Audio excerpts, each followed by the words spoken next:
y que hoy vuelvan, y mañana y pasado. Y ayer, imagínense, los ministros de la Corte deciden ponerse en huelga. También sin ningún fundamento legal. ¿Apoyaría que sea sin remuneración? Sí, con goce de sueldo, porque cuando hay una huelga en una empresa, los trabajadores, después de hacer un procedimiento ante tribunales laborales, presentan un escrito, un emplazamiento a huelga. Hay todo un procedimiento que establece la ley y puede llegarse a una conciliación entre las partes, hay prórrogas y ya, si no hay opción, pues se declara la huelga, pero a partir de ahí ya no se cobran salarios. ¿Apoyaría, presidente, que Permíteme, se haga es que esto es muy interesante. sin remuneración? Sí, no se cobran los salarios. Tan es así que cuando se levanta la huelga, cuando se llega a un acuerdo, uno de los puntos de la negociación es si se pagan los salarios completos o una parte. Así es, se sabe. Pero estos señores, que son los principales, deberían ser los principales guardianes, defensores de la Constitución, de las leyes, no hacen nada de eso, sin ningún fundamento legal, y declaran que están en huelga. Yo aquí abro un paréntesis y diría que hasta descansa uno, porque es parte de mi experiencia cuando estuve en la oposición y las cosas eran distintas. Entonces había el bloque PRI-PAN mayoritario. Esto de que cambian la sede, todas las reformas privatizadoras que se aprobaron en el tiempo del periodo neoliberal por el PRI, por el PAN, se aprobaron en sedes alternativas, en Banamex, en la madrugada. Nada más que todo eso se olvida. No vamos a escuchar a Azucena Urestegui hablando de eso, ¿no? O al propio Ciro, López Dóriga, Lore de Mola. No. Eso les olvidó. ¿Cómo aprobaron la llamada reforma educativa? La aprobaron en San Lázaro. No. ¿Cómo aprobaron la reforma privatizadora en materia energética? Lo mismo, una sede alterna. Entonces, nada más que ahora se convirtieron en paladines de la legalidad.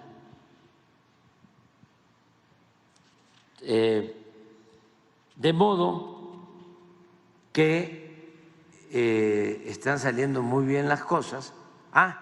Y les decía que cuando estábamos nosotros luchando en favor del pueblo, en contra de esas reformas,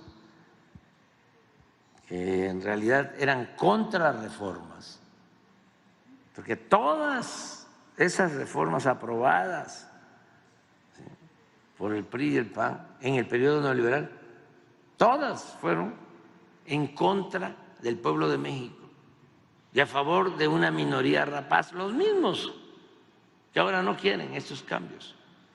Bueno, pues cuando tenían mayoría los conservadores, era una aplanadora y nosotros éramos oposición. Recuerdo de que yo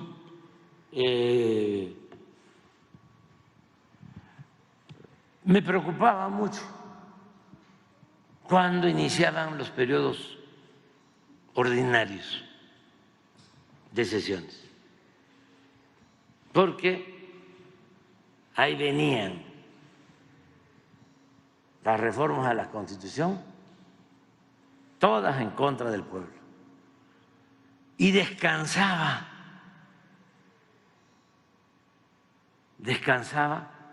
cuando se terminaba el periodo ordinario y iniciaba el periodo de receso, el extraordinario,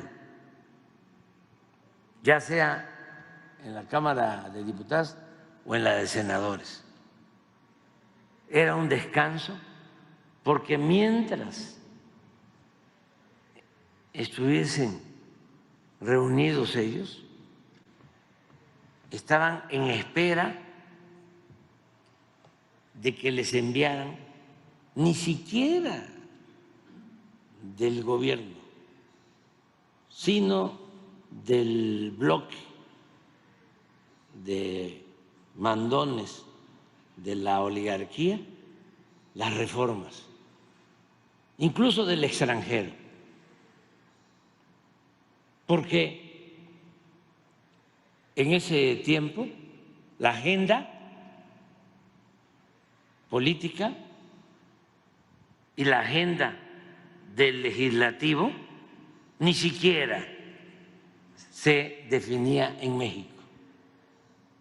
Era lo que enviaban los organismos financieros internacionales y que se aplicaba en todos los países del mundo, las llamadas reformas estructurales, la privatización del petróleo, la privatización de la industria eléctrica, la privatización de la educación, la privatización de la salud, el congelamiento de los salarios. Entonces, una corte así, pues cuando menos nos va a dar la tranquilidad, una corte que está en huelga, de que no van a tomar decisiones en contra del pueblo. Y los jueces y los ministros pues ya no van a estar liberando a delincuentes, ni van a estar dándole la razón a los potentados, porque en los hechos, en la realidad, ellos no imparten justicia en beneficio del pueblo. Ellos están defendiendo a los grupos de intereses creados.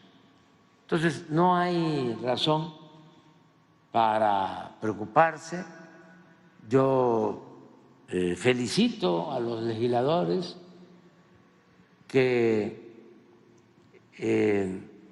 están buscando limpiar de corrupción el Poder Judicial y que no se olvide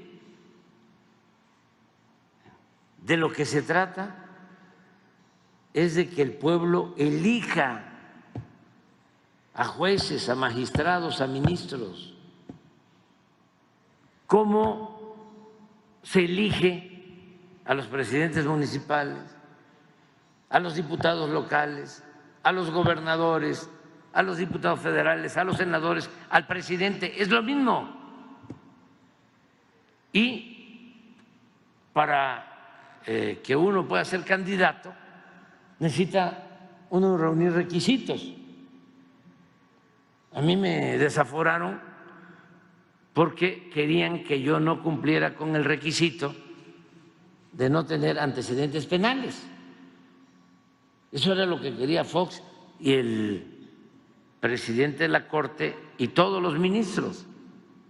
Por eso me destituyeron, porque si se tiene antecedentes penales, si se tiene un proceso abierto, no puede uno ser candidato. Inventaron que había yo violado un amparo en la construcción de un camino para comunicar un hospital y que por eso me desaforaron. Pero en el fondo lo que querían era que no apareciera mi nombre en la boleta, y para que no apareciera mi nombre en la boleta tenía yo que estar sujeto a proceso judicial.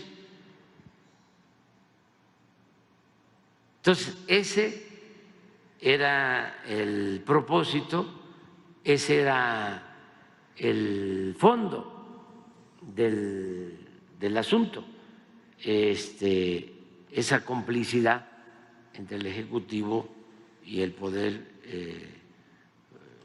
Judicial. Ahora lo que se busca es, vamos a que los abogados con requisitos que están establecidos como se está planteando, pues tienen que ser abogados.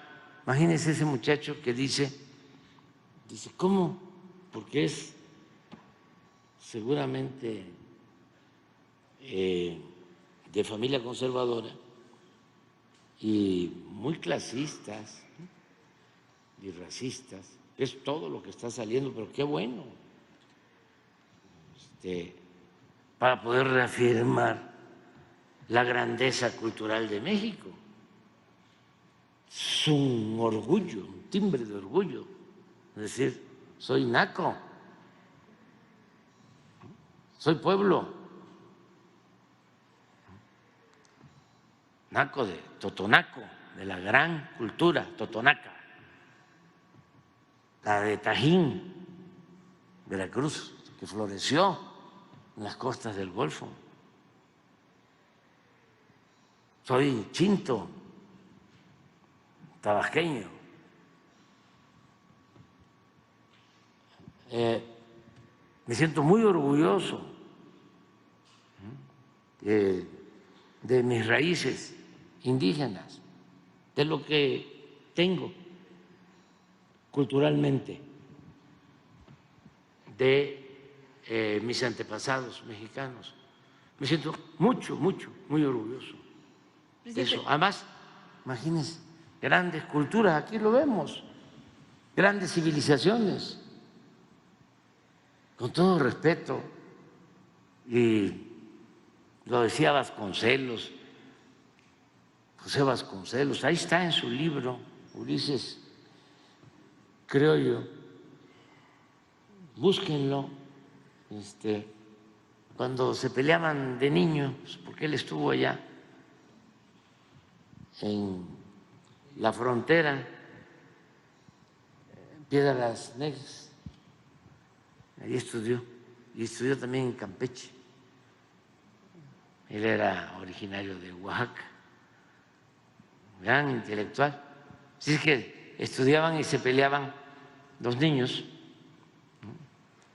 y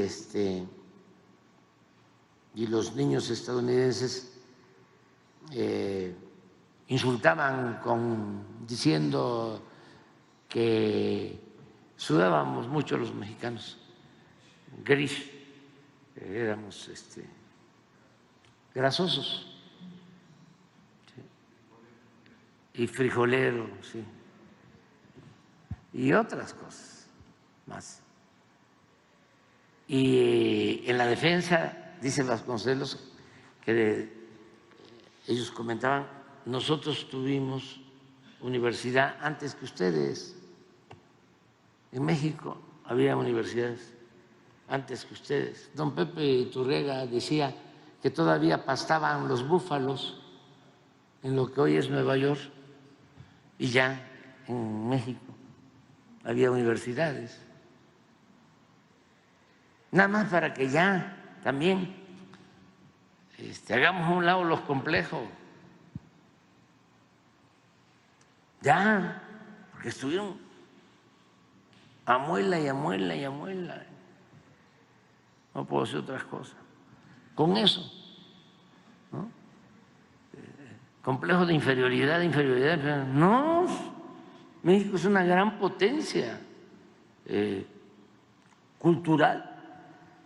Entonces, este niño, este joven, dice, hasta lo pueden poner ahí, dice, si no sabemos escoger, ¿sí?, nuestra pareja, o no saben escoger a su pareja, ¿cómo van a poder escoger